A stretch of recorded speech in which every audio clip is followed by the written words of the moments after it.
Chicas, estoy en problemas. Estoy en problemas porque creo que le tengo que decir a mis niños que Papá Noel, Sinterklaas y el hada de los dientes no existe.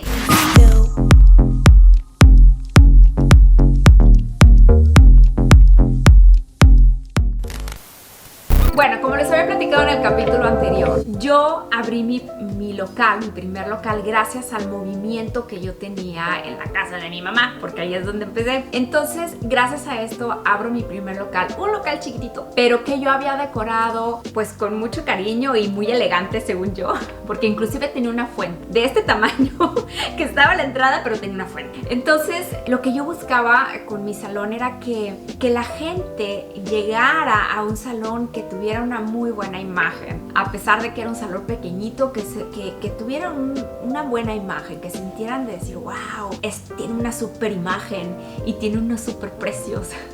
Entonces, así fue como decoré mi salón, lo hice a mi manera. Aparte de afuera, tenía yo las fotografías de los 3 pasos del método, y entonces pues llamaba todavía más la atención porque yo era la única. Cada vez empezó a llegar más clientes y hablaban más de Estudio 27, y así fue como me di cuenta, se les quedaba a la gente, porque llegaban y me decían, claro, sí, a mí me dijeron de Estudio 27 porque se llama este local, ¿verdad? Y nosotros sí. Entonces era como muy lindo ver que la gente se acordaba de ese nombre. Entonces fue un dato que no se me olvidó.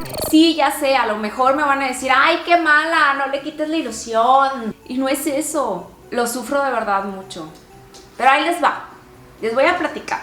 Para empezar, aquí en Holanda, los niños, cuando llega el Sinterklaas, que es como un Papá Noel holandés, que tiene sus ayudantes y todo, llega en un barco que viene de España y es como muy real, ¿me entiendes? No es nada mágico, ni no baja de la chimenea como Papá Noel. Cuando yo veía eso, yo decía, bueno, pues está lindo, está bien, pero ¿dónde está la fantasía? Me dediqué a que mis hijos crearan esa fantasía, que creyeran en las cosas mágicas. Entonces mis hijos pues creen en Sinterklaas, en Papá Noel, en el hada de los dientes, en que la campanita de Polar Express no suena. Muy bien. Han de decir, bueno, si todo está tan bonito y todo está tan bien, ¿por qué se los vas a decir? ¿O por qué estás pensando en decírselo? Estoy verdaderamente entre no sé si decírselo, o mejor me espero, o mejor se los digo. Ahí les va por qué. Emiliano tiene 9 años, Valentina tiene 7. Pero Emiliano le decía la otra vez a su hermana, fíjate que yo quiero que papá tenga su carro de sus sueños. Y Valentina le decía, pues es muy fácil, pídeselo a Sinterklaas. Emiliano le quiere pedir a Sinterklaas un Ferrari. Usualmente yo le compraba los regalos, o le compro regalos a mi esposo, los pongo y ¡ay, Sinterklaas nos trajo regalos a todos! Pero ahora es como, quiero un Ferrari. No. Ayer en la noche me dijeron, mamá, me dice Valentina, ¿qué crees que le pasó a Kaylee? Digo, ¿qué le pasó? Le dejó un zapato a los Pit. Los Pit son los ayudantes de Sinterklaas, que les platico que es como el Papá Noel de Holanda. Y le dejó una cartita y le contestaron la cartita y le dejaron unas galletitas, que aquí en Holanda estos Pits andan así, son como traviesos y andan caminando y te regalan galletitas que le llaman paper note. ¡Ay, qué bien, hija! Acto seguido, yo veía que mis perritos traían dulces comiendo. Pues resulta que Valentina le dejó una cartita y unos dulces a los ayudantes de Sinterklaas. Y mis perritos andaban con dulces y yo no sabía de qué se trataba. Aparte de eso, pues la gente empezó a pedirme cursos. Entonces, oye, qué bonito, ¿cómo trabajas? Me encanta. ¿No me puedes enseñar? Yo dije, claro, puedo dar cursos también. Sí, muy bien. ¿Y qué incluye? Y yo, para eso tuve que sacar mi línea de productos. La primera vez, bueno, lo los primeros productos más bien que empecé a incluir en la línea, pues me tardé como 6 meses en tener. ¿Por qué? Ese fue el tiempo que me llevé en cuidar la calidad de los productos. Para mí es súper importante. Entonces necesitaba funcionaran perfecto con el método, con la manera con la que yo estaba trabajando los moldes. Entonces así fue como poco a poco fui haciendo mi línea de productos. No te digo cómo era, porque eran un envase muy sencillo, eran de plástico así chiquitos, los acrílicos y los líquidos y etcétera. Pues así fue el comienzo. A mí la verdad nunca me dio miedo empezar a sacar los productos, ni sentía yo de, ay, no se verá feo. Yo creo que hay algo que me da ventaja en algunas cosas, y es que a mí no me da miedo probar o arriesgar. Entonces, cuando veo que empieza mi producto a tener cada vez más movimiento, digo, a ver, vamos a ver, yo tengo un método, pero quiero hacer un diseño de molde que sea perfecto a mi método. Y así es como creé Perfect Shape Mold, que en conjunto con un grupo de ingenieros empezamos a diseñar de acuerdo a que las medidas fueran perfectas, que tuvieran ciertas características para que se pudiera trabajar pues de manera perfecta. Empezamos a diseñar y empezó a caminar ahí realmente el proyecto. Fue cuando empecé a sentir el peso de lo que estaba haciendo y empecé a tener y a tomar responsabilidad de eso, pero tampoco tenía mucho dinero, porque si recordamos estaba en medio de un fraude. Entonces era o inviertes en una cosa o inviertes en la otra. Un amigo una vez llegó con una laptop, me dice, Fabiola, te voy a enseñar a utilizar un programa que te va a ayudar a hacer logotipos, folletos, lo que tú quieras. Y yo, ¿de verdad? Sí, se llama Photoshop. Yo, Photoshop, sí, wow. La gente que sepa de diseño seguramente me dirá, ¿folletos en Photoshop? Porque para eso utilizan otro programa que se llama Adobe Illustrator, pero obviamente pues, nosotros no sabíamos mucho. Él trabajaba en una revista y entonces me decía, mira, te voy a decir cómo, que le mueves aquí, si le haces acá y puedes ponerle figuritas. Y así fue como empecé a crear mis propios diseños, porque no tenía para pagarle a un diseñador, y me explico, entonces lo hacía yo todo sola. Empecé a trabajar en mi logotipo, que inclusive hoy por hoy los moldes de mi negocio tienen una mariposa, que esa yo la hice, la dibujé a mano, y hoy por hoy están en nuestros productos y en los moldes. Y era de, ok, muy bien, vamos a hacer una marca y le vamos a poner, y como yo escuchaba todo el tiempo que la gente venía ahí, tú eres la de Estudio 27, ¿verdad? Del salón. Si es que a mí me decían que Estudio 27 y que Estudio 27, dije, ese nombre se les queda. Es un nombre que se queda porque tiene un nombre corto y el número 27 es fácil de recordar. Veía que era fácil de recordar para la gente, y así es como se llama la marca también, Estudio 27. Titi, dame esa paleta. Titi, la paleta, dámela, que no es para ti. Pues habían hecho ellos sus cartitas esperando que les contestara. Bueno, pues han de decir, bueno, Fabiola, ¿cuál es el problema? Ya pusieron el zapato, ya le pusieron la carta, y luego, pues resulta que los PIT te dejan estas galletitas que se llaman Paper Noten, que les platicaba. Y ayer mis niños me lo dijeron a las 9 de la noche. En Holanda, todos los supermercados cierran a las 8. O sea, ¿en qué momento le iba a comprar yo las galletas y se las iba a poner a mí? Y querían que les contestara la carta. Y yo decía, Dios mío, ¿qué voy a hacer? ¿Cómo lo voy a hacer? Y yo, hijitos, ¿por qué mejor no lo hacen la otra semana? Porque seguramente la otra semana ya andan por aquí los PIT, ya andan aquí porque Sinterklaas está por llegar, ya. Obviamente, pasó lo que no quería que pasara. Se despiertan mis hijos, van corriendo, Valentina, vamos a ver qué es lo que nos trajeron, seguramente tenemos Paper Note. Y no había nada. Agarraron sus cartitas y las metieron al basurero. En la mañana les pregunté por qué estaban en el basurero, y me dijeron que pues que los PIT no habían pasado por nuestra casa y que no tenía caso. Entonces comienza la marca Estudio 27 y empiezo con este gran sueño, obviamente sin la guía de nadie, porque tampoco tenía dinero para pagarle a un mercadólogo, a alguien que me ayudara.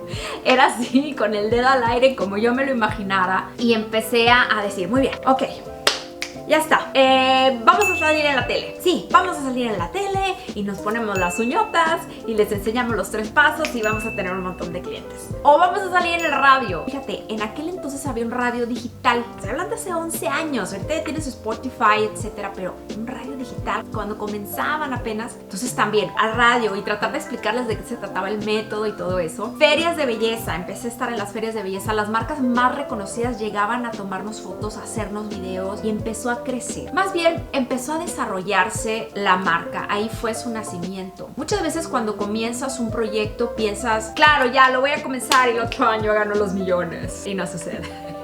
Y no sucede así, porque una marca al menos lleva muchísimas cosas. Lleva publicidad, tienes que tener conocimiento, tienes que crear confianza en el cliente, tienes que saber a qué tipo de cliente vas a llegar. Si estás comenzando un negocio es muy importante que sepas a qué tipo de cliente le quieres llegar, cuál es tu cliente y cuál no. Entonces sufres porque, ay, me dijo que no esa señora. Pero realmente era aprender. Fue desarrollándose mi marca y eso se llevó aproximadamente unos 2 años. Yo iba y venía de México a Holanda porque pues yo tenía a mi novio en Holanda. Creo que no les dije esa parte, pero yo conocí a mi novio en Vietnam, pero él vivía en Holanda.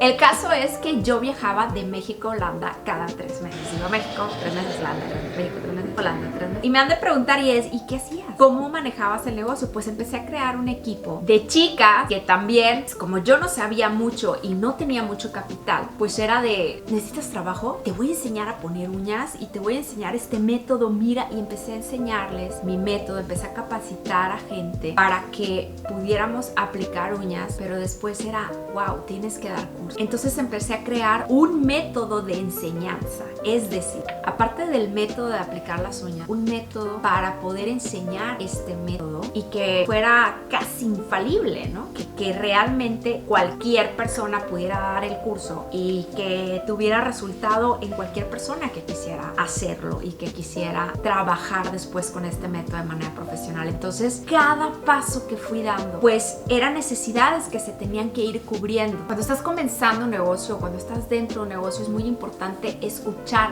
las necesidades de tu negocio. A veces dices, claro, voy a invertir, como yo, voy a salir en la tele. Esa necesidad te la está pidiendo tu negocio. Realmente mi público estaba detrás de la tele o en las ferias de belleza, ¿no? Entonces era para mí, pues fue para mí muy lindo ir aprendiendo poco a poco, pero muy duro también, porque no contaba como con mucho dinero y tenía que tratar de sacar adelante mientras más podía mi negocio. Otra cosa es que Emiliano en la escuela ya no va a llegar sin interclass, porque antes llegaba sin interclass a la escuela y les daban regalos a los niños, pero hasta cierta edad. Entonces Emiliano ya no le toca. Emiliano ya tiene 9 años y a él Sinterklaas ya no le va a traer regalo. Y él va a ver que a Valentina sí le llega regalo y que a él no. Entonces esas cosas son como las que me hacen pensar de ok, piensa. Haz una historia bonita, platícales una historia linda, diles que hay una historia detrás de esto, una tradición, haz algo para que no se lleven una disolución tras otra, tras otra, tras otra.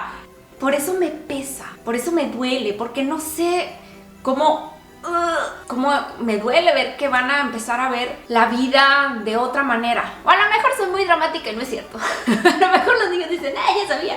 No lo sé, pero mis hijos sí viven mucha fantasía porque los hice vivir esa fantasía, porque sabía que como niño podía explotar eso, que mis niños podían explotar esa fantasía y hasta ahorita es así. Entonces no sé qué hacer, de verdad. Esta vez sí no sé qué hacer. ¿Ustedes cómo descubrieron que no existía Papá Noel o esas cosas? Muy bien. Yo tenía que viajar de México a Holanda cada 3 meses, ¿no? Pues cuando yo estaba en Holanda, yo quería pues poder tener contacto con los clientes todavía, porque yo tenía una página de internet, yo pagaba a Google en aquel entonces para que pues mis anuncios salieran y mi página de internet saliera, etcétera. Encontré una compañía, yo le pagaba como un alquiler de una línea que estaba por internet. Entonces la gente me llamaba en la tarde de México, para mí eran las 9 de la noche, y me hablaban al 01800, que era una línea gratuita, y yo contestaba en Holanda. Para mí era trabajar de 9 de la noche a 1 de la mañana todos los días. Entonces yo era así de, estudio 27, buenas tardes, y era la 1 de la mañana. Y sí, señorita, es que los moldes, el método, quería comprar el kit completo, etcétera.